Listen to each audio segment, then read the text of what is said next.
नमस्कार, मैं हूं राम किंकर सिंह। दिल्ली तक की खास पेशकश में आपका स्वागत है। अरविंद केजरीवाल ने रविवार के दिन यहां पर आए और सबसे पहले उन्होंने जो है लोगों को नमस्कार किया और कश्मीरी पंडित जितनों की हत्या हुई है उनके सम्मान में 2 मिनट का मौन रखा और उसके बाद से वो लगातार जब से शुरू हुए तब से लेकर के अंत तक सिर्फ और सिर्फ केंद्र सरकार को जमकर कोसा।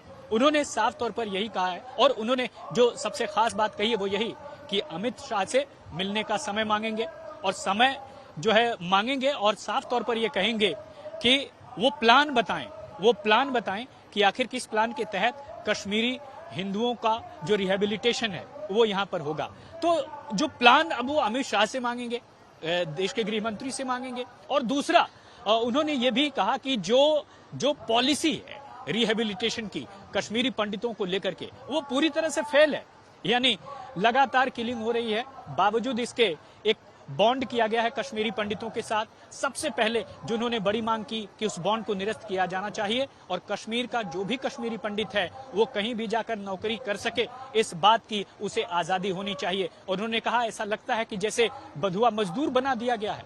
और दूसरा उन्होंने जमकर कोसा और साफ तौर पर कहा कि किस तरह से 1990 वाले हालात यहाँ पर हो गए। और उन्होंने बड़े मजाकिया और बड़े चुटीले अंदाज में ये कहा कि जब इस तरह की स्थिति होती है तब हर बार केंद्र सरकार कहती है कि वो मीटिंग कर रहे हैं। अब वो कह रहे हैं मीटिंग का टाइम बहुत खत्म हो चुका है, अब आपको सीधे सीधे एक प्लान बताना होगा कि कश्मीरी पंडितों को लेकर क्या कुछ कर रहे हैं। और यही वजह है कि उन्होंने कहा है कि मैं अमित शाह से समय मांगूंगा और जब वो समय देंगे उसके बाद से मैं उनसे प्लान भी मांगूंगा कि किस प्लान के तहत वह कश्मीरी पंडितों के लिए काम कर रहे हैं।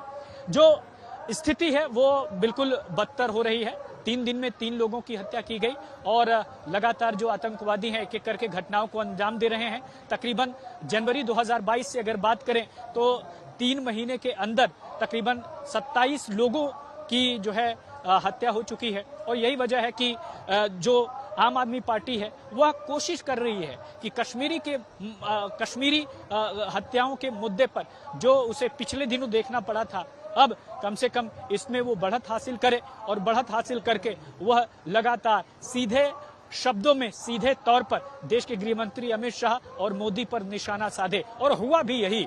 जब तक केजरीवाल बोलते रहे उन्होंने एक चीज की, वो ये कि सिर्फ और सिर्फ वो ये कहते रहे केंद्र सरकार हर मोर्चे पर, खासकर कश्मीरी पंडितों के मोर्चे पर पूरी तरह से फेल है।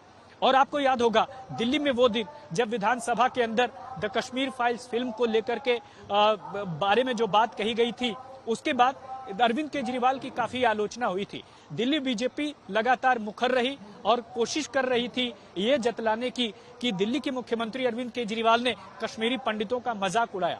बस उस घटना को याद करते हुए ऐसा लगता है कि अरविंद केजरीवाल के जेहन में वो घटना याद है। और यही वजह है कि अब जिस तरह से एक एक करके हत्याएं हो रही हैं वह यह कोशिश कर रहे हैं कि इस मुद्दे को ऐसा पकड़ा जाए और ऐसा लीड ली जाए, ऐसी बढ़त बनाई जाए कि इसमें बाकायदा केंद्र सरकार को घेरा जाए और ये कहा जाए कि कश्मीर के मुद्दे पर जिस तरह से वो चाह रहे थे कि 370 हटा और उसके बाद से जो स्थितियां हुई वह सुधरनी चाहिए थी, बावजूद इसके ऐसा नहीं हुआ। तो ऐसे में अब वो कह रहे हैं कि अमित शाह से वो प्लान मांगेंगे। यानी दिल्ली के मुख्यमंत्री अरविंद केजरीवाल देश के गृह मंत्री अमित शाह से अब वो प्लान मांगेंगे कि आखिर कश्मीरी पंडितों के पलायन के मसले पर, उनके रिहेबिलिटेशन के मसले पर उनका प्लान क्या है। क्योंकि मीटिंग तो बहुत हो गई और अब मीटिंग नहीं, रिजल्ट चाहिए।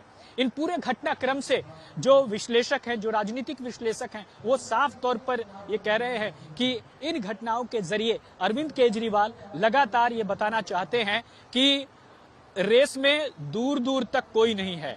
यानी अगर केंद्र में बीजेपी है तो दूसरे में एक क्षेत्रीय पार्टी, ऐसी आम आदमी पार्टी जिसे कि दिल्ली के अलावा पंजाब में एक फुल स्टेट में सरकार है, ऐसे में वह अपनी राजनीतिक महत्वाकांक्षा यानी एक ऐसी पार्टी जो कि कांग्रेस का ही वोट बैंक लेकर के खड़ी हुई है, वो वही पार्टी है जो अब बीजेपी को लगातार टक्कर दे रही है। और यही वजह है कि वह अपने भाषणों में हर बार सीधे तौर पर प्रधानमंत्री और गृह मंत्री पर हमला करने में भी गुरेज नहीं करते।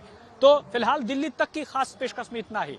फिर हाजिर होंगे और एक नए मुद्दे की तह में जाएंगे और आपको बताएंगे कि आखिर ये मुद्दा आपके लिए क्यों इम्पोर्टेंट है, क्यों आपके लिए महत्व रखता है और इस मुद्दे से आप क्या सीख सकते हैं और देश की, राज्य की, दिल्ली की जो राजनीति है वो किस दिशा में जा रही है। तो जिनके जरिए मैं वीडियो बना रहा हूं, वरिष्ठ कैमरामैन सचिन चंडोक जी मेरे साथ हैं और उन्हीं की हेल्प से हम ये कर पा रहे हैं। तो फिलहाल इस वीडियो में बस इतना ही। मुझे दीजिए इजाजत, कल फिर हाजिर होंगे एक नए वीडियो के साथ। तब तक के लिए दिल्ली तक की पूरी टीम को दीजिए इजाजत। धन्यवाद।